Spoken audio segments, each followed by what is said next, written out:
Welcome to you guys who are in Zoom. Welcome to everybody who is here. It is exactly 6:15 and we are starting on time. So the first thing I want to say is I'm calling the meeting to order and I want to thank you all for coming. And thanks to all the neighbors who were unable to be here tonight. But we are streaming and recording it. So if you run into somebody who says, "What happened?" you can say you can go to the drivingpark.org website and sort of listen to it. It's not the greatest visual thing because we move around up in the front and the camera's right there. So we're gonna start this meeting with neighborhood business as we usually do. And I am going to introduce the 2026 board. And I'm going to go through our board members, and then before we vote, I have something special to say or something important. So I am going to introduce your 2026 board. A lot of the people who are on the board have agreed to stay on the board, and we appreciate them. So first, I would like, yeah, question? Oh, I will definitely speak in the microphone. That's way better. Okay. We're going to introduce the 2026 board, and I'm happy to say that many of our board members have agreed to stay for another year. We are a volunteer organization, so we really do appreciate their time. But I do have something important to say before I introduce our 2026 board, and that I want to take a moment to recognize Lisa McLaughlin, who represented Humboldt on the board from 2022 until her passing in August. She was a great asset to our neighborhood and a great asset to our board. So our thoughts go out to her husband, Woody, who is here. And we just thank you for sharing Lisa with us. And please let us know if there's anything we can do to support you in this difficult time. Now, the first people I'm going to introduce are our incoming co-presidents. So I'd like them actually to come up and stand up here. And we have Laura Blodgett, who's on Humboldt, and Clark Crawford, Hello. who is on Williams. And they have agreed to take over for me. And I can't tell you how much I appreciate that. And then we have Ann Atkinson. She was in the back. Her husband Jack is here. He can wave. She was in the back collecting. Most of you probably know who she is. And then Casey Westlake is our secretary, and she's sitting close to an outlet so she can take notes. Rick Relmeg is our treasurer, and he's back there collecting cash and checks. So he's waving. Patricia Peterson represents Marion, and she is here. Lauren Nichols represents Marion, but I don't see her, so I don't think she's here, at least at this time. I know that Nicole Nice, who represents Lafayette, is not here tonight, nor is John Angelo, who's on Fifth Avenue. But we do have a new board member, Jarrett Kenning, who is also on Fifth Avenue. His wife Jessica is here, but he is a pilot and he is flying somewhere. So he is not here tonight. Charlotte Ward, wave your hand, represents Franklin. Barbara Hopper, is Barbara here? I don't see her. She is not here, but she represents Franklin as well. And then we have Jane Olivier, who represents Gilpin, and Aaron Coulter, who represents Williams. Finally, we have Alyssa Lau, who represents Williams. She has like a cast of thousands in her family, and it's bedtime, so she's not here. And then Christina Romano is here, and she is also a new member of our board. So we appreciate new members and we thank the old members. And I would like to thank Lydia Igram, but I do not believe is here. She is stepping off the board for a moment. She's been a longtime board member, so I just wanted to thank her for her service. So now it is time to vote for the 2026 board. Some of you have little smiley faces on your sticker. We tried to give that to everybody who paid their dues. And so that one, you would know that you paid your dues and you got the smiley face of the color of your choice. But if you, our bylaws say that members or anyone, all the members who have paid dues are eligible to vote. So if you did not pay your dues, that's fine. If you would like to pay your dues, you can sign a IOU and do that later. But if you haven't paid your dues or you don't want to pay your dues, don't vote, please, because that would be in violation of our bylaws. And if you do want to do a IOU, we'll send you a reminder so you don't forget. So I would like to take a motion for the to approve the 2026 board. Can I have a motion? I have a motion. Your name is? Keegan Drake. Did you get that, or Casey? And then do I have a second? Oh, that was Frank. Okay. And so I am looking, do we have approvals? All of those who approve, please raise your hand and you guys count. Oh, raise your hand. We're gonna keep it up until we count you.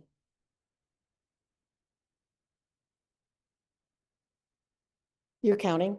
Oh, am I? Oh, yeah. No, you don't have to raise your hand. You count. Oh. Tell the stories.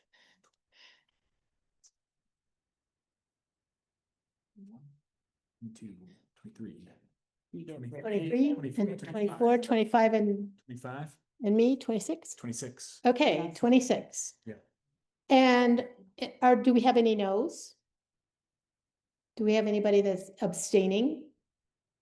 Okay, well, congratulations to the board and congratulations to our new presidents. Do not sit down because they are going to talk to you about what's coming up and also what their plans are for 2026. And then I'll come back up and introduce oh, there's another board member that just walked in. Betsy, I made this for you as a gift for thanking for all your hard work as president Oh, from the board. thank you. So. This is my house. Oh, thank you. I can't hug. All right, you talk and then I'll be back up to introduce our speakers. No, you go. Right. Okay. Don't you go first? Hi, I'm Clark Crawford. Laura and I are taking over next year. We've got a huge learning curve because Betsy's really knows her stuff and we know next to nothing. So we're hoping for her guidance to kind of give us that institutional knowledge. We're not shaking things up too much or really at all. She'll still be on the board because we need someone. If we were doing this from scratch, it would be a big problem.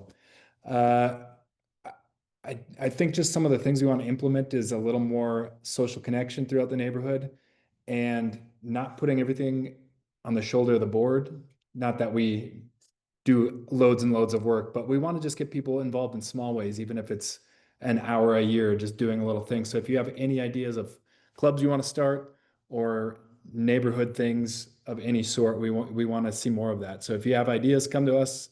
Email us on the website, talk to me afterwards. So we want to hear what you think. And we have a no happy hour tentatively scheduled for November 7th.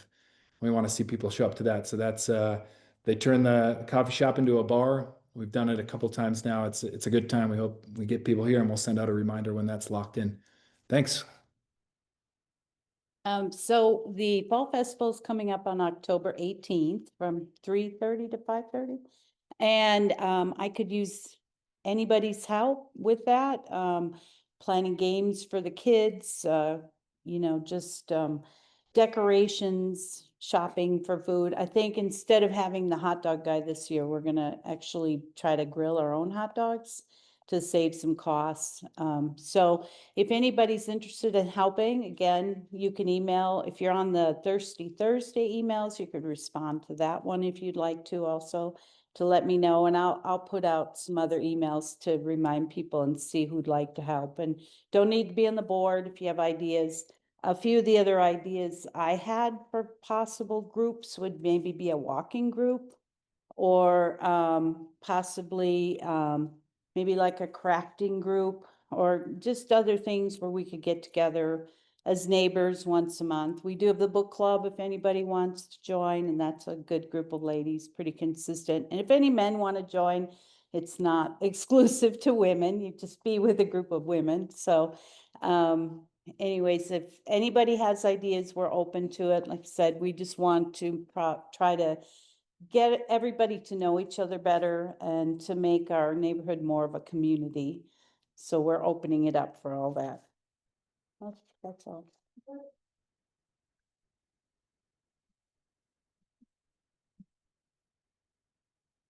Thank you, presidents. Our next speaker is our Denver Police Community Resource Officer, Manny Fuentes. And I was all confused about our relationship to him because he was here for our last meeting last year. And then every time I see him, I've been told he's in Sector 2 now, but he says he's actually really covering both sectors and we're in Sector 1. So John Silva, who was going to attend, was assigned to a training course. And instead, Manny's going to be here. And I know that we're going to be well informed because he was here last year. So I'm going to leave it to you, Manny, and you can take your questions and answers whenever you want, and I will flag you when it's time for you to stop. Thanks. Oh, and this is for you. Oh, thank you. Might need that. Oh, good evening, everybody. I can't believe it's already been a year since I've been here. It just goes by like that. So they're right. I was part of Sector 2 for a little while. We went down one community resource officer and I'm kind of doing double duty, but the majority of my career, I was always switching between Sector 1 and 2 anyway.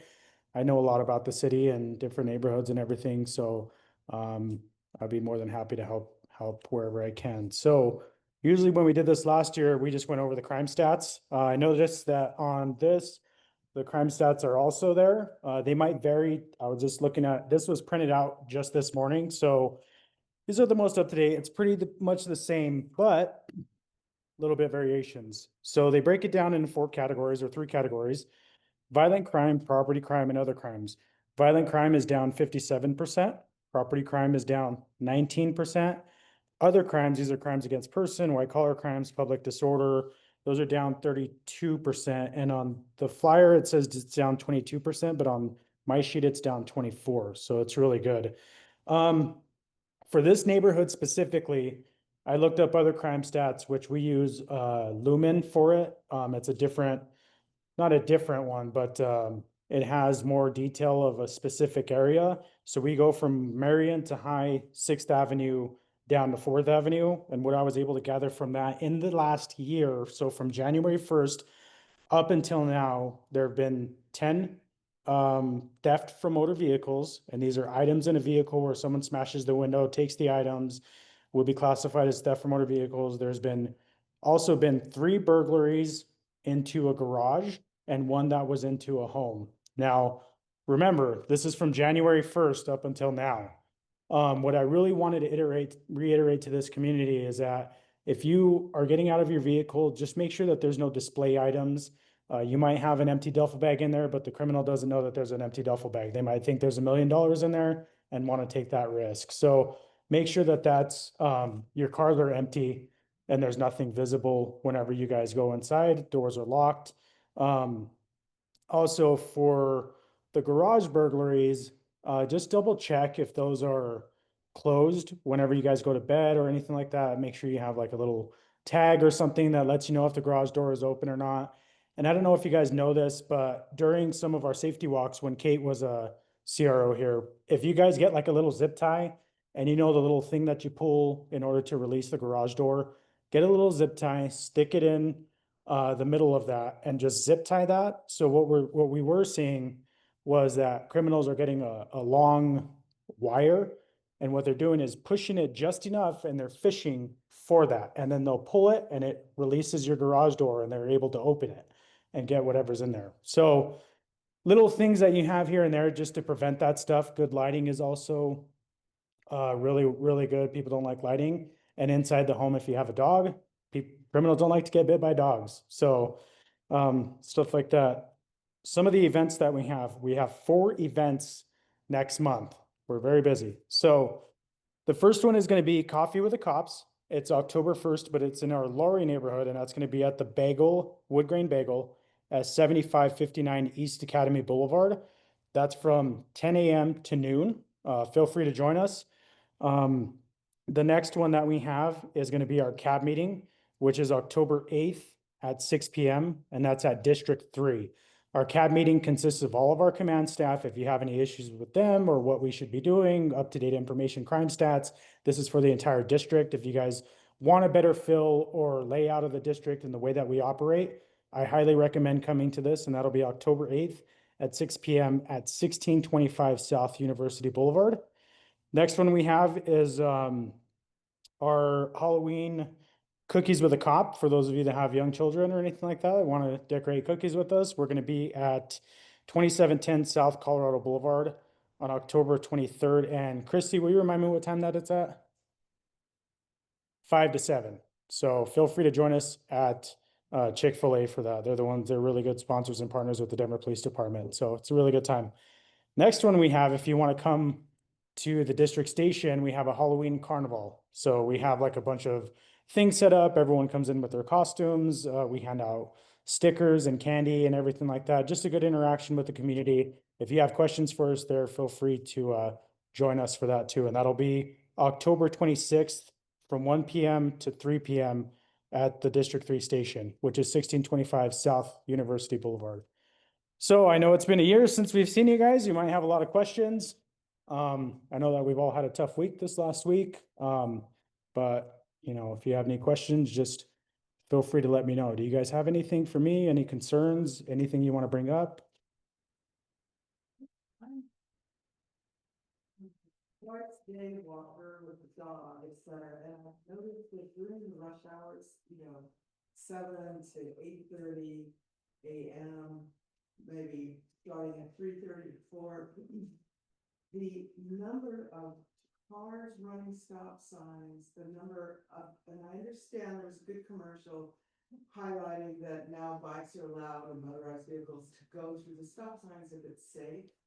But I researched a little bit onto a website that the city government has. That's at 10 miles per hour. And the rate of speed that the bicyclists are coming down Williams, blowing through the stop sign at 5th, also all along 4th, Grace, Williams, Gilpin, it's just a constant flow of people running the stop sign in their cars, in the motorized vehicles, and in their bicycles. So it's truly anxiety producing to walk in the morning because you're looking this way and that way, and the rate of speed is so great that you're trying to protect yourself and your dog and whoever else you're walking with. And I'm just wondering, is there someone that I should direct these concerns to specifically? Is there a way to get maybe somebody, traffic or whoever is out in our neighborhood for a few weeks or something to get it in people's mind? We're watching and this is not okay. What do you recommend? Where did you hear that law about them under 10 miles an hour that they don't need to stop? Because if they're in the bike lane and they're riding a bike, there's supposed to obey traffic laws. They're apparently allowed to proceed through a stop sign without stopping if it's safe. And I'm not taking, I'm not throwing my gauntlet down on that. It's just that the rate of speed is so dangerous. And a lot of these are kind of young males that fully testosteronized, just flying through, feeling, like they are. Like they rule the world, but yeah. What they're viewing is what is happening rather than somebody's gonna run stuff. Can you repeat the question so the people on Zoom hear it? Yeah. So the question, well, what was the location again on that? Well, starting at the top from 6th, flying down the hill on Williams, blowing through those stop signs. Yeah. Williams and 5th, and then as it comes around to 4th and Williams, and then blowing through 4th and Gilpin. Okay. Yeah, those are motorized bikes, motor vehicles, and bicycles. So what the question was that what can be done to people running stop signs on 6th and Williams coming down southbound, and or Fifth and Williams as far as enforcement or what can be done for that. So us as community resource officers, we look at the long-term kind of solution for that, right? There's two things that you can do. You can either email us, all of our information is in the pamphlet in the back, and let us know. A lot of times when we hear these kind of complaints, people are like, it's been happening for over a year and I don't have an email or a call or anything to substantiate that claim, right? So it's very hard for me to go to our traffic enforcement guy and say, hey, there's a major problem at this intersection and I have nothing to back that up because we are a data-driven department. And I wish that I could say that we have enough cops to place someone there weeks on end. But the truth of the matter is we don't. I mean, you all know this. There's no point, I'm not going to lie to you. We're short on traffic enforcement, right?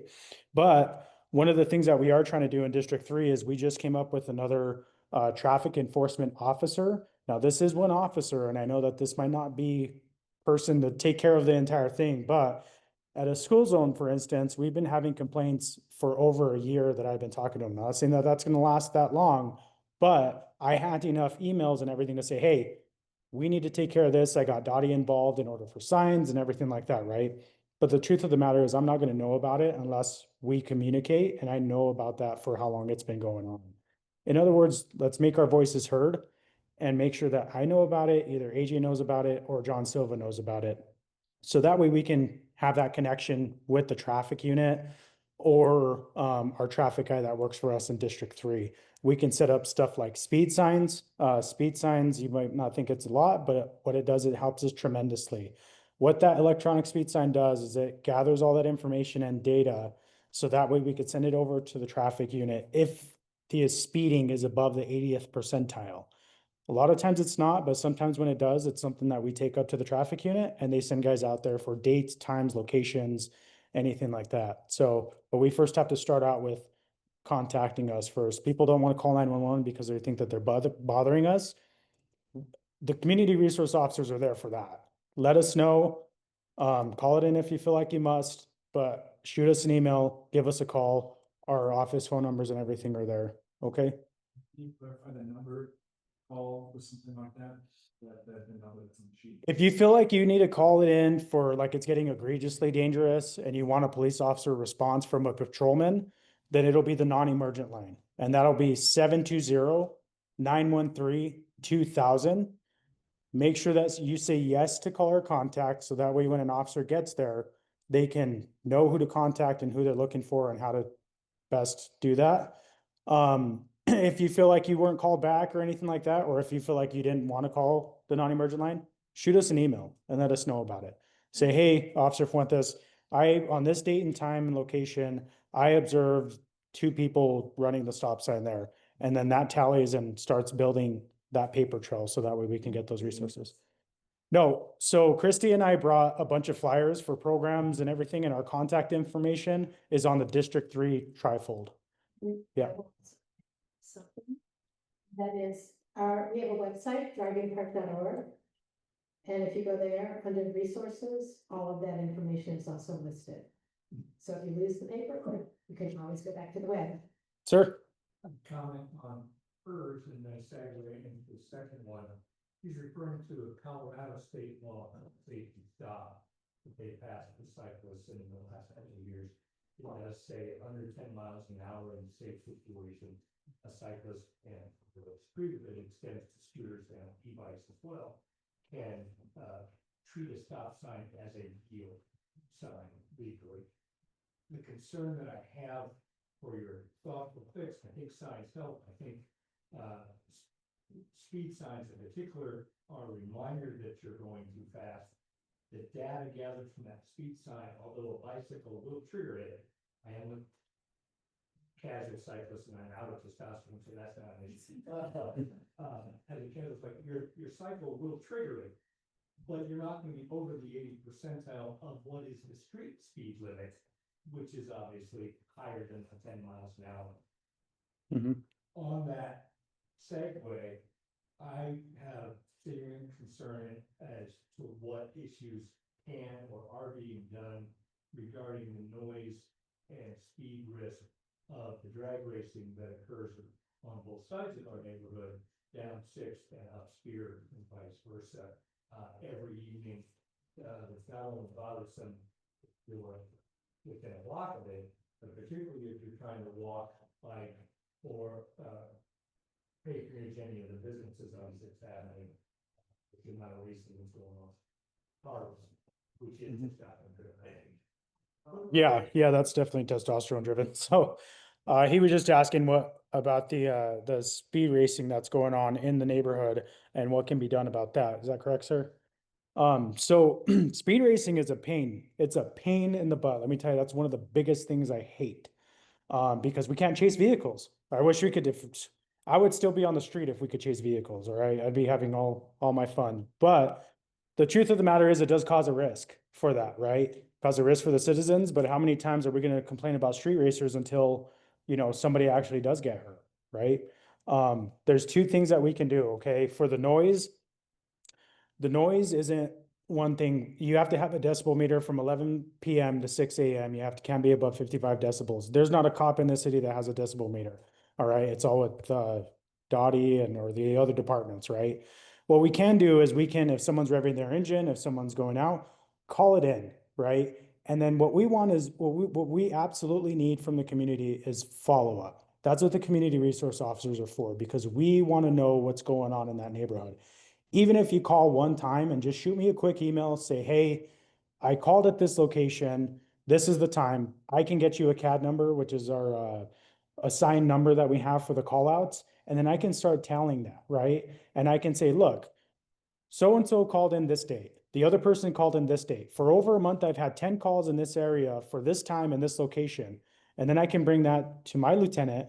And then we can say, we need him at this time and this time. We can get in contact with the street racing team. We do have a street racing team. You can either go to reportstreetracing.com or you can let us know about it. And then we can get with that task force and shoot them an email and say, hey, at this time and this time, this is what's going on. And if it's consistent like that, we can implement those resources there. The majority of the street races that I've heard of that we get in District 3 are off Colorado Boulevard and I-25, and they usually like to gather along, or they're down in Bellevue where the tech center is. That's what I've heard. You guys could have different things. 6 hit Colorado. Yeah. Extremely loud. But see, that's why I need those emails, right? That's why, yeah. And it could be the same cars. We might kick them out at that location and then they could be coming to Spear, and that's when you guys are experiencing it. So just forward us that email, let us know what's going on. We can either, once we tally that up, we can figure out what we can do with the lieutenants and the street racing team and then go from there. But the street racers, they take time. I mean, I've been in the district for 8.5 years. Every summer it's a pain. I mean, something's got to give with it. So the more you guys make your voices heard, the better it's going to give us the tools to help you out.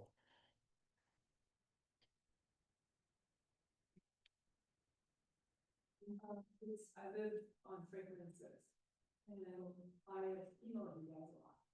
Mhm. Complaining about noise and speed, and I'm a walker, I get up there, when the kids walk. And kids, it's one else is that. And it's like, you're walking across and making speeds like that. And then it starts speeding up. And it's getting really dangerous, that light there. So I emailed you guys, and they're like, well, there's a light, there's nothing you can do. And I'm like, they put that light going 60, 70 miles an hour, not revving their engines and stuff like that. So it's becoming really dangerous. How many accidents have occurred from Downing to Williams, maybe? There have been 4 big accidents in the last few months. People just going too fast, and people turning from others, and this is getting out of control. And the noise level, as you could say, it's fluent. And there's no blocking, like, when you have the signs, they'll say, like a flashing sign, there's no place to block, like where we live. You have to go down there, either Downing, there's that one where you come off across, there's a walk, crossway with the mall. There's a light. That's in York. Yeah, so there's nothing in between. So it's like, I feel like I'm out there, what is it, the Mario Bros, whatever, You're playing Frogger? Yeah. Mm-hmm. Mm-hmm.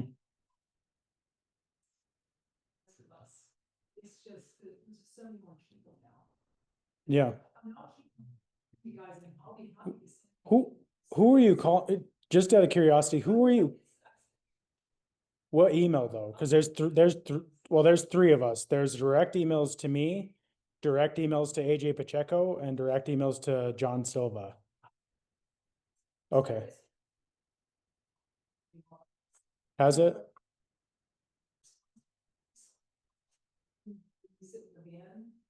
Oh, the radar van? Mhm. Between, what is it, Lafayette and Franklin, then they just take off again. Okay. So, and the city would make a lot of money if you stopped such. I'll let the mayor know. That's the thing though, right? It might not be an enforcement issue, or it might be an enforcement issue until we can, like I said before, we can't have a cop there all the time, just the nature of the beast. But we could get other entities involved. So I'd be curious who you emailed on it, because one of our things, we've had a lot of turnaround this. John's not even been here a year. AJ was in sector 1, he went to sector 2. I was in sector 2, now I'm doing both. One things that we do with that, if we see that you've had a lot of emails and we have a photo radar van out there and it's still not working, we get other people involved. Like maybe it's a Dottie issue and maybe we need to start having more signs out there, more lighting, more crosswalks, more something else, right? A camera or something, right? But we could get other entities involved, and it's a work in progress and it might take a little while, but that persistency is, I hate it when people, I understand, I totally get it when it seems like nothing's happening. But the more that you make your voices heard, the more it's going to give us the backing in order to get these changes made, right? I can go with Dottie and we have contacts in there. I could say, hey man, I'm doing the most that I can. Like these people are emailing me constantly. We need to all have a meeting in it. I've had meetings with community members and Dottie and me and the commander and the lieutenants. All of us get together and see some sort of solution that we can have, right? But yeah, my information is in the back. I do want to know who you emailed for that, so that way we can follow up with that. And I don't want to let you think that your voice isn't over. Well, that way we can start working on it too, because obviously, maybe I had a meeting with Dottie the other day just about a school that we were having issues with, and they're doing an assessment there to see what else they can implement or do. No, matter of fact, no, it was in Lowry neighborhood. Yeah, so other questions that we have? Time for one more. Yeah. Sir? Is that important or, and who is the type of person that commits that? What is the type of person? Oh, so he's asking about porch pirates, and you want to know the type of person that's committing that? Broke people. Um, there's not a specific type of person. Usually they're in a stolen vehicle or something that, they're criminals, right? So I'm sure they're connected to other crimes as well, right? Or there's a ring of porch pirates and stuff like that. I'd have to look at the stats on that, but I would say that it's underreported. People are like, oh, it's only $15. I can just make a claim through Amazon and not even report it, right? The reason why we do want you to report that every single time is because we don't know what that person is linked to in other crimes, right? And we're not going to know if that's not reported. Some of the detectives go through those videos constantly, 24 or whenever their shift is throughout the week, all the time. They're always looking at video. And I can't tell you how many times they've recognized someone from a porch pirate that was a theft or ag assault that was on Colorado Boulevard or something like that, right? So if you do have a porch pirate and you have video, make a report, give us a call on that non-emergent line, and then we can obtain the video footage, send it to the detectives, and we might be able to link them to other crimes, or maybe that's a vehicle that we've been looking for, and now we know that they're in the area. So, yeah, but the type of criminal, I mean, there's not a specific person that I could tell you, so. You need to be an asshole, Steve, right? Yeah, you're the mass murderer? Yeah, oh, let me get my cuffs out. But thank you, everybody. Hopefully it's not a year before I see you guys again. Please join us. We have CAB meetings every single month. We also have coffee with the cops the third Wednesday of every month at Nixon's, right at 495 East Louisiana. Please join us. Make your voices heard. The more consistent you are with us, the more consistent we are going to be to solving your problems. Okay? All right? Okay. Thank you so much, Manny, and to Christy too, for coming, for leaving information. One thing I will do is post information about the CAB meetings on the website. I find them really interesting. They usually have a speaker and then you get crime stats and then you get to talk to people. And all three of those are good reasons to attend CAB meetings. Now I'd like to introduce our next speaker. Where'd she go? Oh, she's back there. I see her. Hillary Essner is the library branch supervisor at the Ross Cherry Creek Library. I would call that our library. And the little background, a couple of years ago, I attended a Denver library outreach presentation and I was amazed. I always thought the library was about borrowing and returning books. But after hearing from Hillary, you might be surprised at what the library actually means to our community. So I will turn it over to you.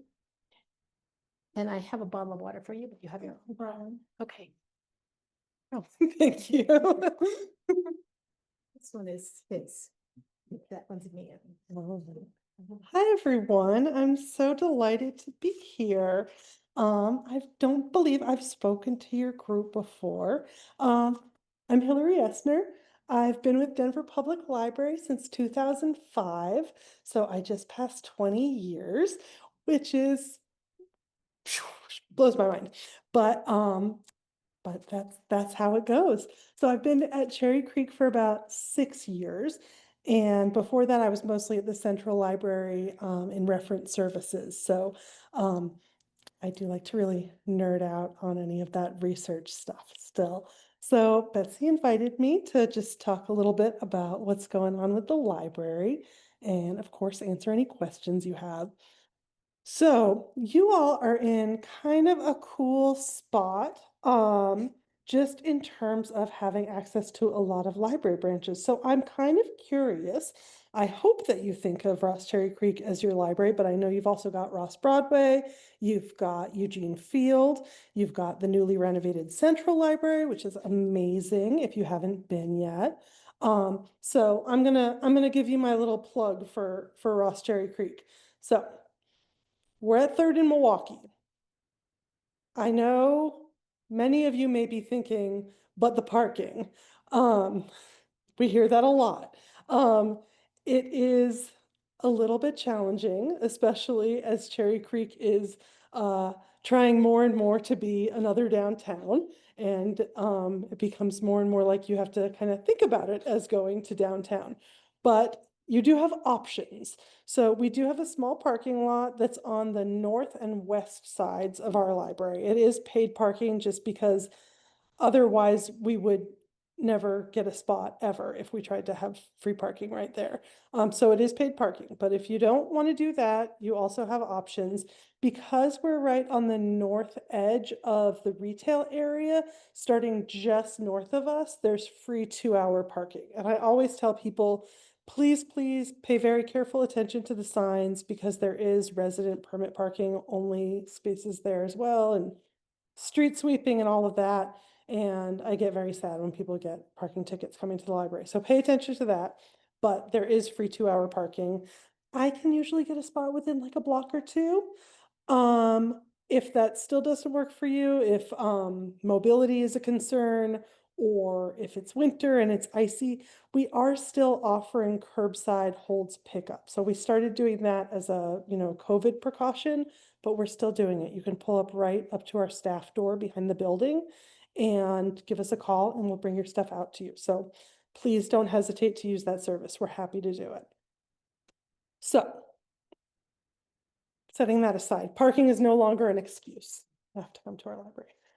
So why do people come and what can you do with your library card? Yes, you can check out books and movies and music and magazines. And I kind of laughed that you said check it out and return it. We do appreciate the returning part also. Um, we also have downloadable ebooks, audio ebooks, magazines, streaming music and movies. And I feel like this is a really important part of it in this age where it's sort of assumed that everyone should just know how to do all this stuff all the time. We are very happy to help people get set up with it. So you get a new device and you're like, this was super easy. I had this before on my other device and now I can't do it. We're happy to help. We can even set up a one-on-one tech appointment and get that going for you. Or if there's someone in your family who is perhaps leaning on you more than you have time for, you can send them to us and we're happy to help. So there are a lot of things I could talk about with the library. I've been doing it 40 hours a week for 20 years. So I wanted to get just like a little bit of like a pulse check in what people's interest is. So if you are predominantly interested in programs and services for adults, will you raise your hand? Okay, and what about for teens? I saw that. It's an important developmental stage. We all had to do it. I have a 12-and-a-half-year-old. It is so terrible. And what about for babies and kids? A little bit of that too? Okay, so, all right, that's kind of more or less what I figured. So just real quick for babies and kids, we've got an awesome play space that is full, most of the time, rotating selection of learning activities, imaginary play type things. We've got a paleontology thing right now, although a little one today was convinced that she was still a firefighter. If she put on the hat, she was a firefighter, and that's okay. And let's see, we do 3 story times a week, including a Saturday one, which I know is very nice for families where you're working Monday to Friday. We do a weekly Kids Create on Thursday afternoons, and of course we're part of the city program Summer of Adventure, which you may have known as summer reading. It's now Summer of Adventure, and kind of honoring different ways to learn over the summer. And then for adults, we do see a lot of adults at our library. We have some really nice natural light-filled spaces that people use for remote working or co-working.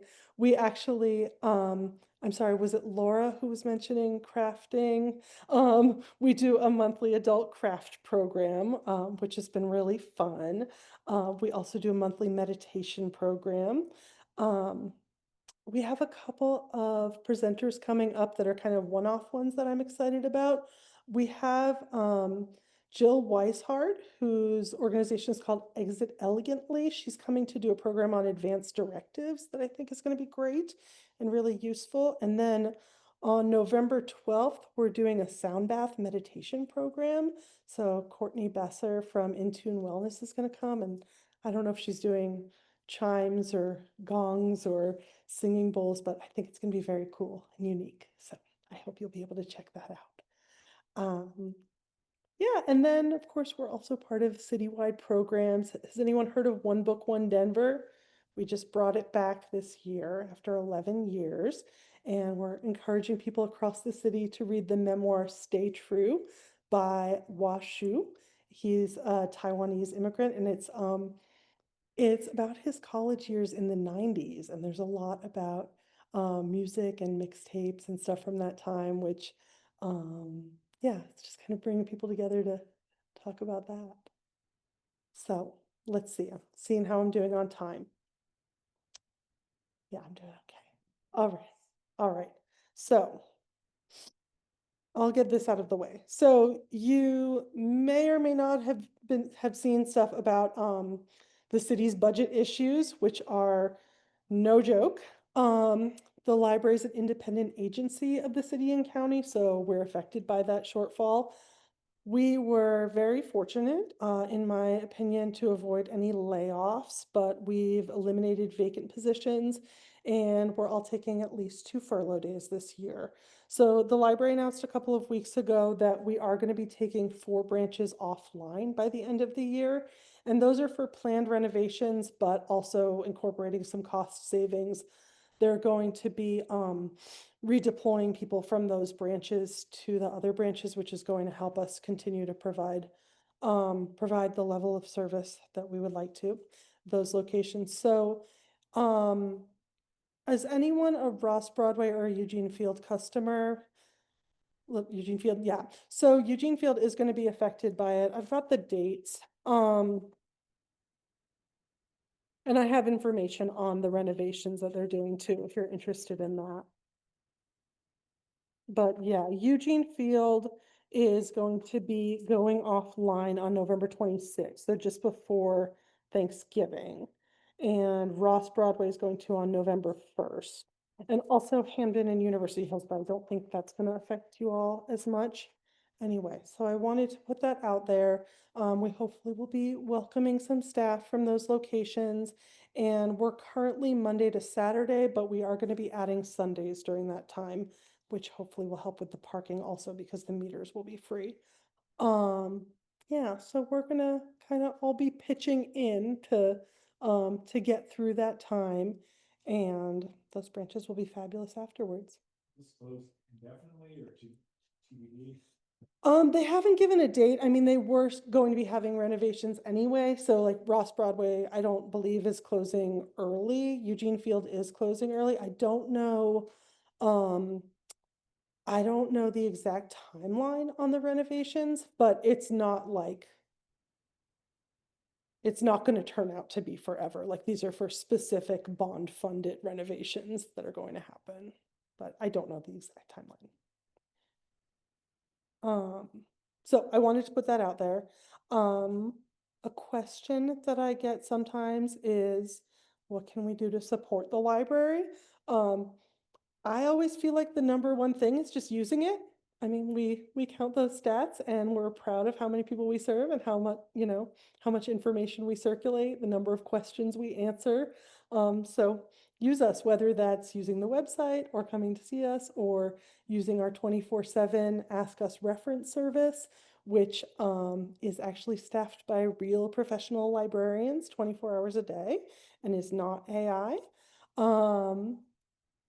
And other things, materials donation, Betsy had mentioned to me, we can take 2 boxes of materials at a time. We pretty much will take anything that's in decent condition. If it's really gross, please don't give it to us. It might just be time to say goodbye. But we can take 2 boxes. If you have more than that, then we can get you in touch with the Friends Foundation. They're happy to help with that. More than happy to help, really. Most of those materials don't actually get added to the collection. They mostly are sold at the used book sales, and then that money goes back to benefiting the library. Let's see, what else? The Friends are also having their annual black tie fundraiser a week from Saturday. So if you have your ball gown that you've been looking for a reason to get it out of the closet, that's another way you can support us. I don't think I'll be there this year. Black tie's not really my thing, but if it's yours, then it really is a fun time. So I have a couple things here that are like questions I've been asked that I think are fun, but I recognize that you all may have your own, I'm sure, extremely fun questions, so we can get to those first. And then I can talk about the etymology of the word pineapple later. Hi.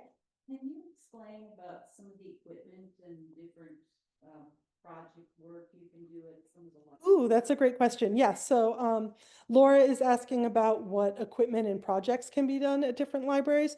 So let me think. Right now we have 5, right, I'm thinking they're all open. Yeah. We have 5 maker spaces. The library calls them Ideal Labs. So those, we don't have one at our library. We just don't have the space for it. But the closest ones to here would probably be the Central Library has an awesome one on the 4th floor, and the Sam Gary Library up in Central Park. They have one.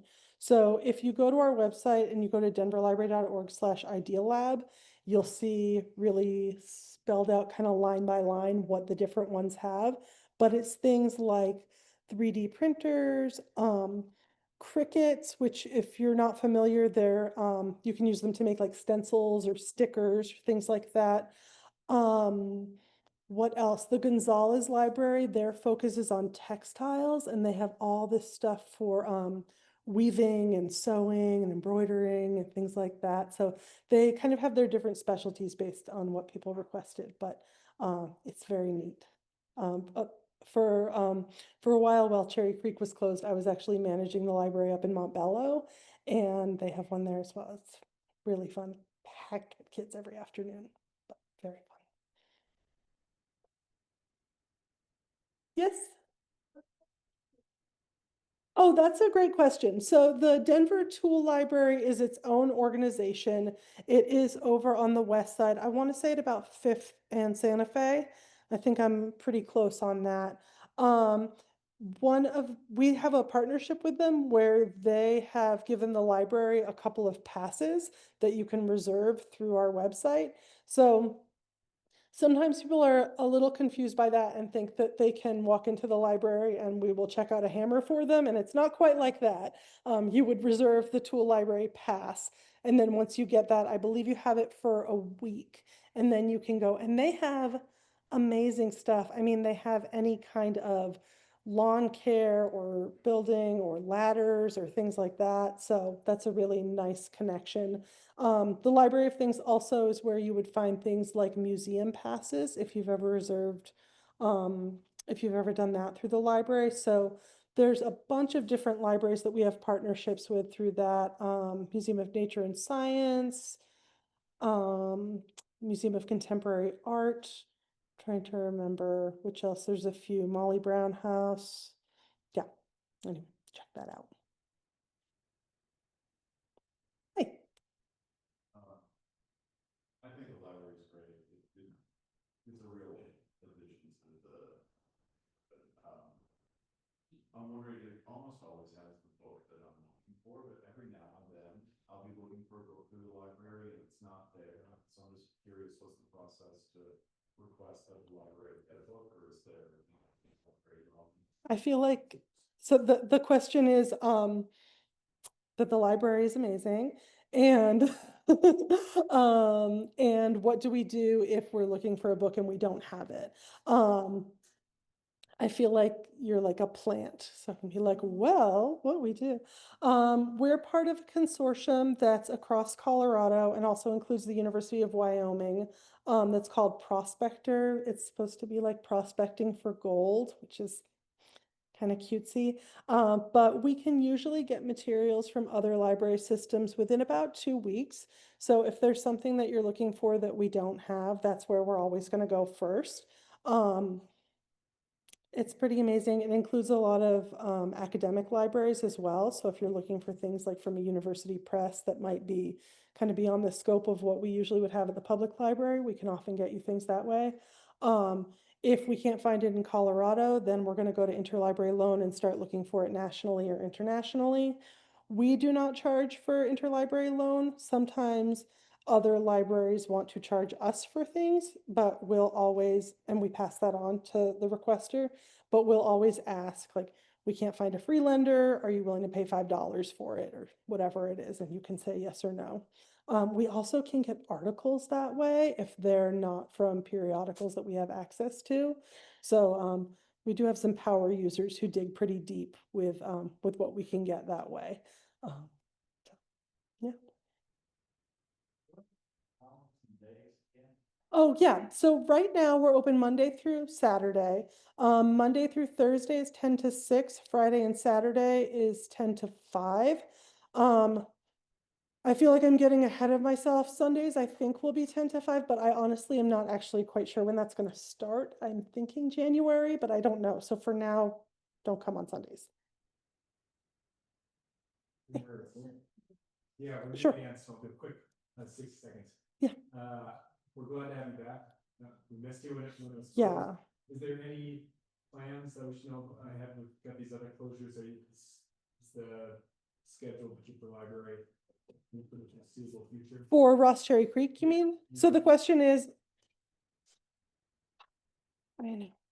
we're supposed to still get some exterior work done. They have promised me that we will stay open throughout it.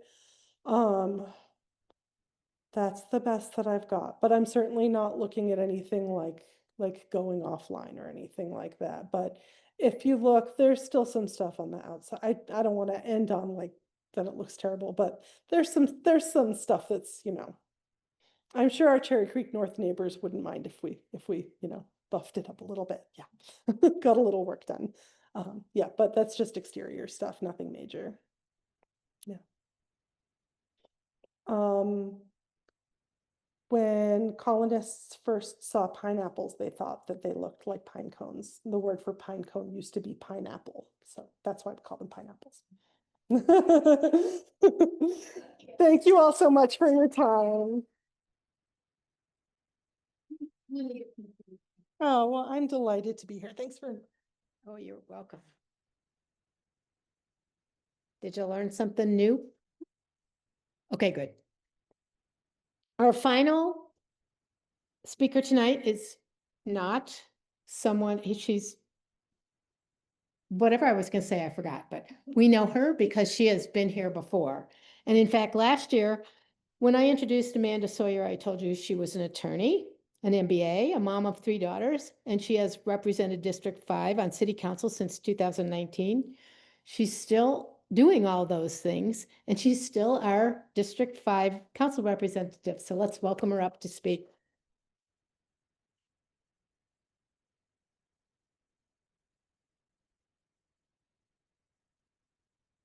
Well, hi, everyone. It's so good to see you. For those of you who don't know me, I'm Amanda Sawyer, Denver City Council member for District 5.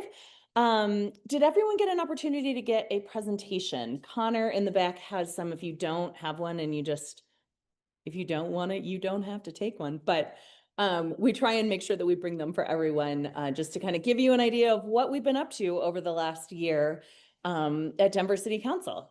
So I won't go through the whole thing. I will just say, I always put the first kind of slide up. It is the structure of Denver's government, because I want to just remind everyone, we are a customer service agency for you. We are the legislative branch of government. So we make the laws for the city of Denver. No one works for us, right? In Denver, Denver is what's referred to as a strong mayor form of government. And that means that all of our city agencies report to the mayor's office. So we are happy to help follow up with city agencies and have conversations to help you get your needs met. But lots of times we'll get emails into the office like, hey, you did this. And no, we didn't. So just wanted to remind everyone of that as we start the conversation. What we do is we create all the laws for the city of Denver. We are the land use commissioners. We do contracts and budgeting. So we oversee the city's general budget as well as approving contracts over $500,000. And then we refer measures to the ballot. So you will see a couple of referred measures on the ballot in November. Does everyone know that there is an election in November? Please get out there and vote. Most importantly, I want to take a look at the annual 2024-25 year in review results. So every year we send out a survey to every registered voter in District 5. You should have received that in the last week or so. It comes on a postcard that's about this big. It's got a QR code and a website. We would love to have you take our annual survey. It's very, very helpful for us because then we can come back to you and we can show you what we did that year based on the things that you told us were important to you. So for 2024 and 2025, we work on a July to July timeframe. The 2 most important issues that were identified by residents were crime and traffic safety. I think that probably tracks for you guys as well. So want to talk a little bit about the things that we did over the course of this year legislatively to address the things that you said that were important to you. We actually have, this year we did a piece of legislation that updated our vacant and derelict properties list. So as you're driving around Denver and you see properties that are, boarded up or there are people living in them, those kinds of things, that is no longer allowed. There's now a $5,000 a day fine associated with that. And every time one of our first responders has to go out to one of those properties, because the property owner is not keeping it safe and closed up. It's $5,000 fine every time that they have to go out there as well. So we're not messing around. It is time to clean up some of these issues that we have as residents dealt with over the last few years in the city. So that's just an example of some of the things that one of the things that we have done this year to address the crime and safety concerns. We also do work with the mayor's office and the city agencies a lot when it comes to things like acquiring parkland. So we have a new park in District 5. It's at the very corner on Mississippi and Dayton. If you ever pass by there, it's like 2 acres that's just empty right now. So the city purchased that land and it's going to be the newest city park for the city of Denver. That is a bond project in the bonds that you will be voting on in November. So design and construction of the build out of that park is one of the bond projects. Speaking of the bond projects, very, very excited and proud to report that in Council District 5, we have over $30 million of funding directed to projects in our council district. The 2 biggest ones, the largest one that will affect you all is University and First. So the intersection of University and First is going to be redesigned. They're going to take out the pork chops and make it and fix the light timing and things like that. So that's going to be a big construction project that will come as part of the bond, but needs to be done as you guys know, because you drive through University and First all the time. It is not anyone's favorite intersection. So really excited about that. And then the second big one is 13th and 14th Avenues. So right now they are one way in each direction, one going east and one going west. We see extraordinary crashes on those roads, usually at 14th and Glencoe. And this is usually the result of someone who's been drinking at the Abbey Tavern and then comes down Glencoe across Colfax, because that's where the stoplight is at Colfax, right? And then they forget that it's a one-way. It's not great. It happens all the time. And so those streets are going to be returned to 2-way from Colorado Boulevard all the way to Yosemite. And that's a bond project as well. And I think it will make a huge difference in traffic safety in our community. So really, really excited about that as well. On your ballot, you will see 5 bond questions. The reason for that is the state constitution requires that we ask separate ballot questions for separate topics. So you will see one for facilities, you will see one for parks, you will see one for traffic infrastructure, all of those different kinds of things. Those are separate questions on the ballot. So please make sure, whether you're voting yes or no is up to you, but please make sure you vote for all of them because they are all part of the bond package, but they have to get split out separately on the ballot. In terms of community safety improvements, we work with DPD a lot. We spend a lot of time hanging with Manny and the team. They're really, really great. We're very lucky. I can't tell you how helpful the CAB meetings are. You should all attend if you can. They're very, very useful. It's a really great opportunity to learn about what's going on, particularly with crime-related statistics in our neighborhoods. So on that note, there is a slide in the slide deck on the crime and safety dashboard. This is public information, so you can look this up anytime you want. You can just go to Google and it will tell you, you can click down, you guys are technically the country club statistical neighborhood. I can give you a very long explanation of why that is, but the short version is the city created statistical neighborhoods in the 1970s to track data over time. And so those boundaries never change. Driving Park is a neighborhood, but it is a neighborhood within the Cherry Creek statistical neighborhood that the city looks at. So when you're looking at these crime statistics, look up the Country Club statistical neighborhood. Crime is down 22.91% as of September 10th over the 3-year average in your neighborhood, which is really, really exciting. That's a huge drop and down over 12% over the city as a whole. And then just wanted to flag for everyone 2 projects that the DPD is working on right now that you can register for. One is called Denver Track. You register your car with them. And if your car were to be stolen, it gives DPD permission to turn on like a tracking device if you have OnStar or something like that in your car, and they can go get it for you. The other one is Project 529 Garage. That's for your bikes. Same kind of a thing. So you can register your bike with DPD and they will track it for you. We have seen extraordinary success in both of these programs over the last year and a half or so that they've been active. And then, you know, we talked a little bit about the traffic safety improvements throughout District 5 in the bonds particularly. And then just want to talk a little bit about what's happening around Driving Park. So the 7th Avenue Bikeway, not exactly Driving Park, but close. The Department of Transportation and Infrastructure has agreed to go back out and walk that area with the community to see if there are changes that they can make to it. I think we all agree that it's incredibly frustrating. Also, you can see the corner of 7th and Williams from the moon. So if there's a way that we can, you know, make some changes to that to make it more livable, I think we all agree that that would be a fantastic option. So that's great news. Really looking forward to that. We talked a little bit about the bonds. We talked a little bit about First Avenue and Cherry Creek. And then I know you guys always have questions about sidewalks and what's happening with that. So I added that in here. This year, you've seen your $150 bill come on your wastewater.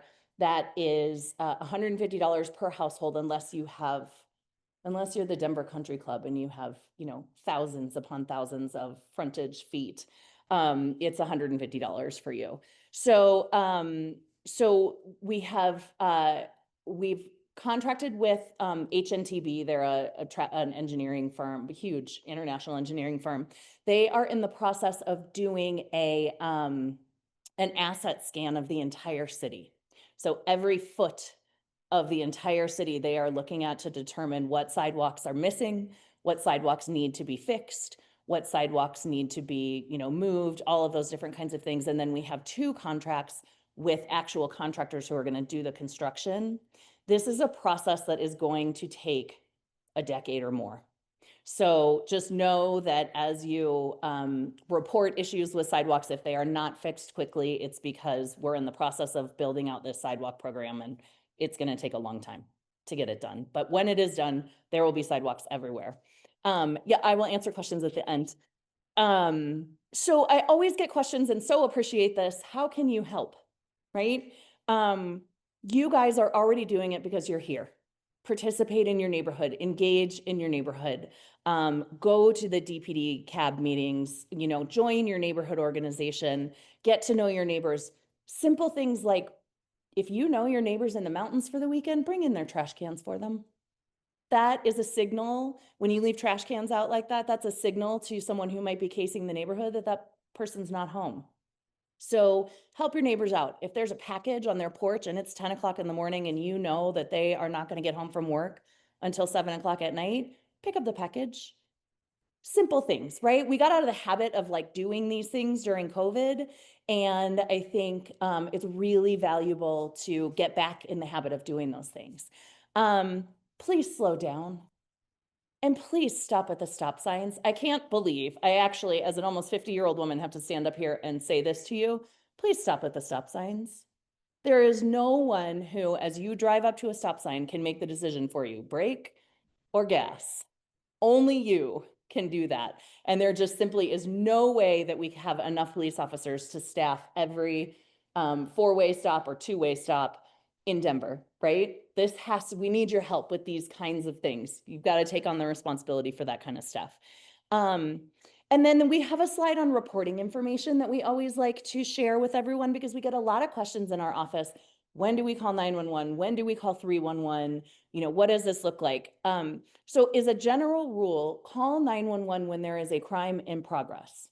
Street racing is a crime in progress. Gunshots are a crime in progress. A house burning down, maybe not a crime in progress, but definitely an emergency, call 911. When you want to call police non-emergency or file a report online, which you can do, is when a crime has already occurred, right? You come out to your car in the morning on the street and someone has smashed through the window and stolen your cell phone out of the front seat or your sunglasses out of the front seat or whatever it was. Those kinds of things, you can file that report online or call police non-emergency for something like that. And then 311 is for city services. So if there are, how many of you guys drive down 6th Avenue right now east of Colorado Boulevard? Have you guys noticed that the trees are grown so far that you can't see the stoplights anymore? So like this week, I called 311 to report that and ask them to cut back the trees so we can see the stoplights, right?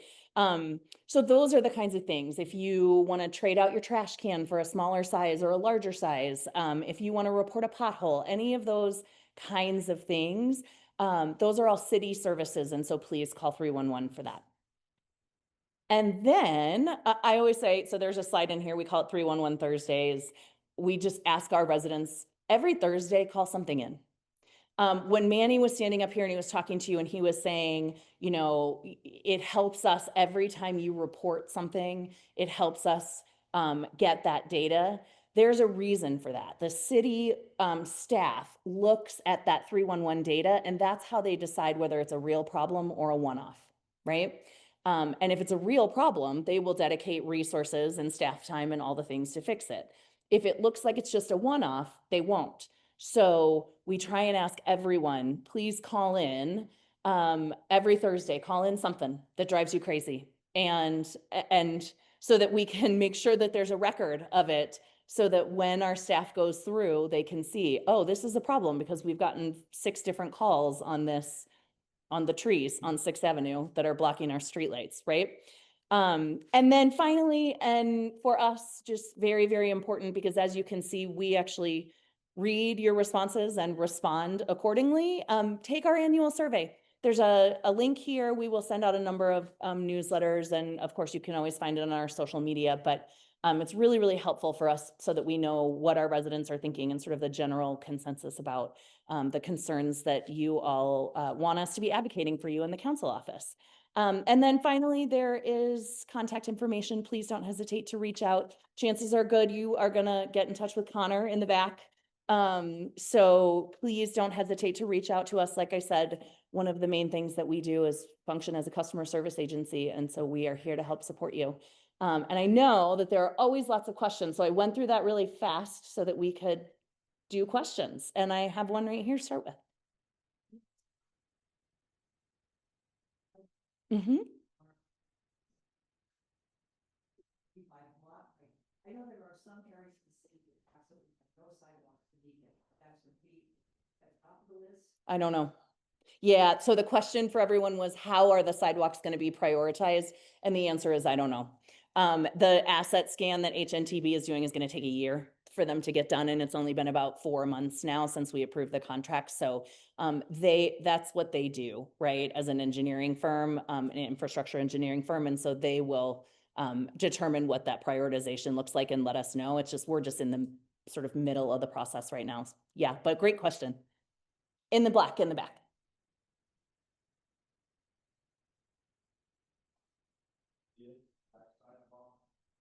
Yeah, so the question was, is the understanding correct? It's $150 a year per household for the sidewalk. And the answer to that is yes, a year, every year. I will just say, I will just take this, I hear murmuring in the crowd. I will just take this moment to remind you all, please know what you are voting for.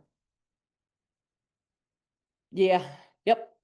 In the gray and white stripes.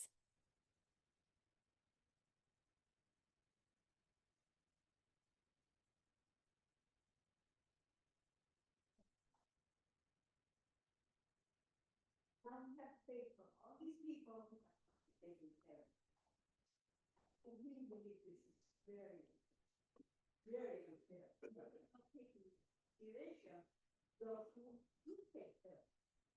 Yeah, so for those of you who couldn't hear, the feedback was the sidewalk program is very, very unfair for people who take care of their sidewalks. Sorry, my kids gave me the back to school cold and I'm about to cough. Excuse me. That's right. I don't disagree with you. Again, I will just say, know what you are voting for. No one came to the city of Denver and said, hey, do you want to set up a program where we charge everyone for sidewalks?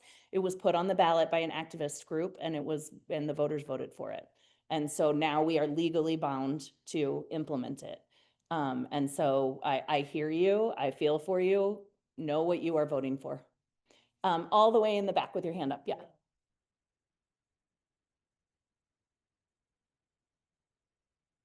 Great shade for making the connectivity all around the city. Yeah, so the question was, is that where does that $150 per year go? And the short answer is it goes into a pot of money at the Department of Transportation and Infrastructure. And then based on the prioritization that will come out from the infrastructure engineering firm, they will start to add and fix sidewalks throughout the city. And so eventually, in about a decade, there will be sidewalks everywhere in the city, and then that fund will maintain them. It comes out to about $40 million a year. Estimated value, and that will continue into perpetuity. But yes, it is not for the sidewalk in front of your house. It goes into a pot of money and then gets dispersed throughout the city. I think, yes, in the gray.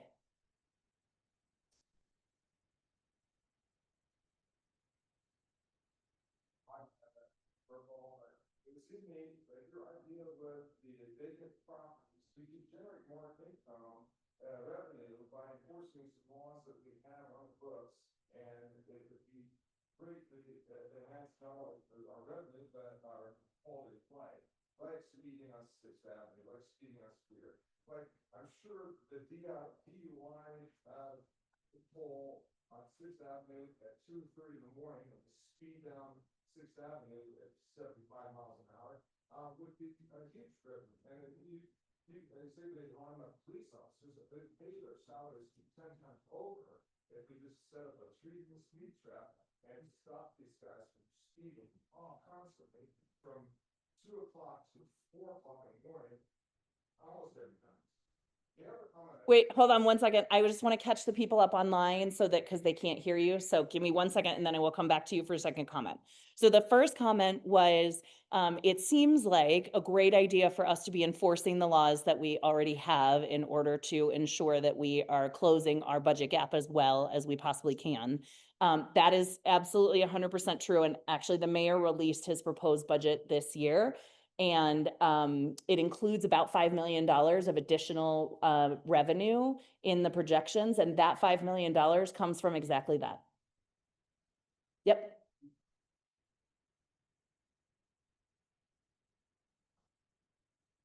Yes.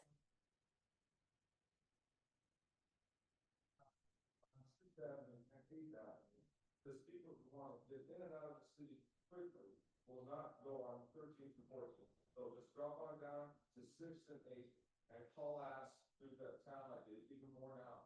And the volume on those streets is overwhelming. And it doesn't have to be just at 2 o'clock in the morning. You go there on any day of the week, and I go on 6th Avenue, and I try to walk, people are hauling. But it's like as soon as the light changes at down, they're off to see who can get down the street, you know, at 65 miles an hour. And it's a cost. And I think we enforce those laws, it's just going to, it would help our revenue, and our quality of life, and it's just going to get worse with the first and fourth. Yeah, so the second part of the comment was that the concern that maybe 6th Avenue traffic is going to get worse with the returning 13th and 14th to two-way. It might, I think that's right. One of the other bond projects is, so over the course of the last 5 years? Whew, that was long. 5 years, we have every year done a traffic study in District 5.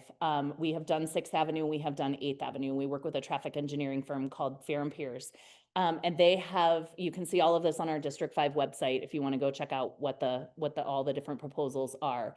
One of the other bond projects for District 5 is to implement the recommendations from those traffic studies, including on 6th Avenue and 8th Avenue and Holly and Uinta and Exposition.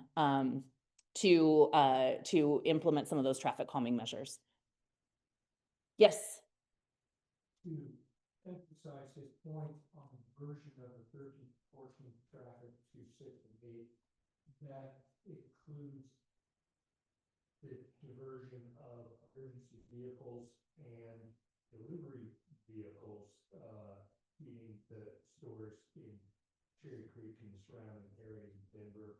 I know personally, having lived on York before moving to this neighborhood, and saw that the changes when gallon was decreased in lanes to divert that traffic. And it's not just volume, but it's heavy and loud volume, including delivery trucks and emergency vehicles?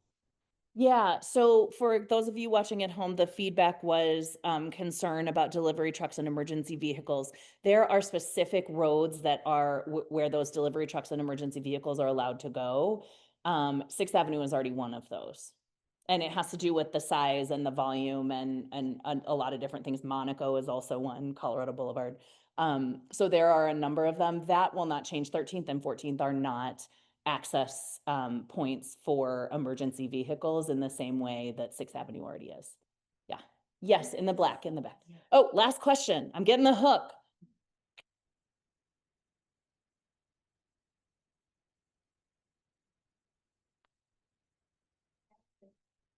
Yeah. Yes.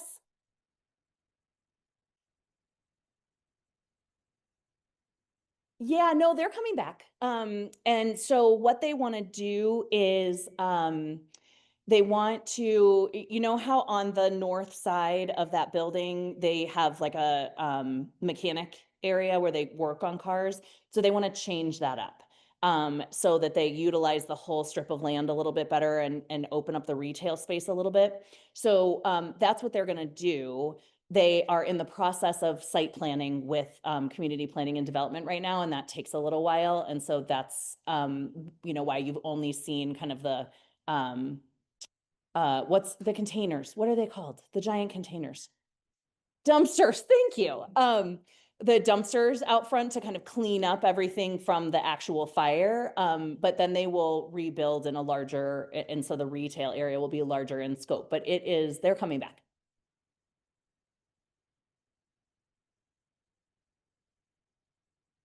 That's up to them, right? I mean, they're the business owners, that's their decision. So I can't answer that question for you. The gas station on the corner of 6th and York. Yeah. Was that crashed on 7th Avenue or was it on 6th Avenue? You know, I don't know what the actual, right. I mean, but yeah, it was not, either way, it got lit on fire. Yes.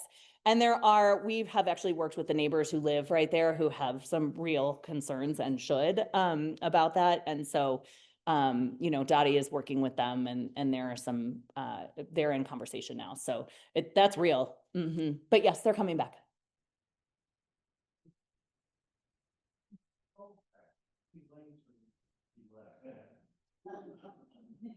Three.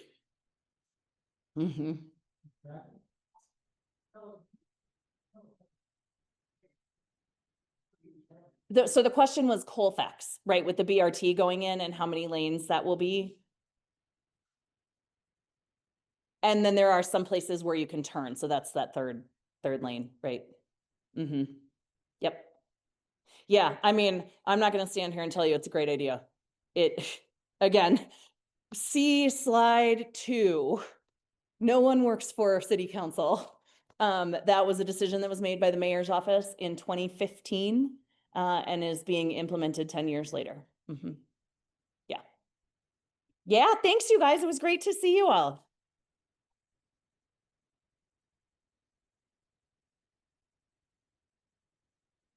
All right, we'll quickly wrap this up. Thanks everyone for coming. We appreciate it. We hope every year we can get a few more. So nag your neighbors and try to get them to come out next year. Thank you to the Community Church of Christ and Pastor Monica Agat Singer and her husband Ron for letting us use this lovely space. Thank you to each speaker for coming out. Thank you to the board for your work this year.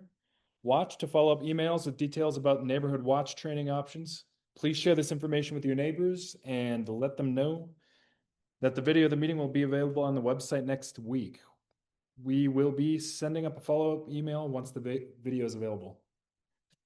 Also watch for the upcoming events, the Fall Festival on October 18th, and also our Novo Happy Hour. There'll be some signs up and we'll make sure to update Facebook and send out emails. And thank you everybody for being here, and thanks to all the people who paid their dues. The more people we get to pay dues, the more we can do. So thank you.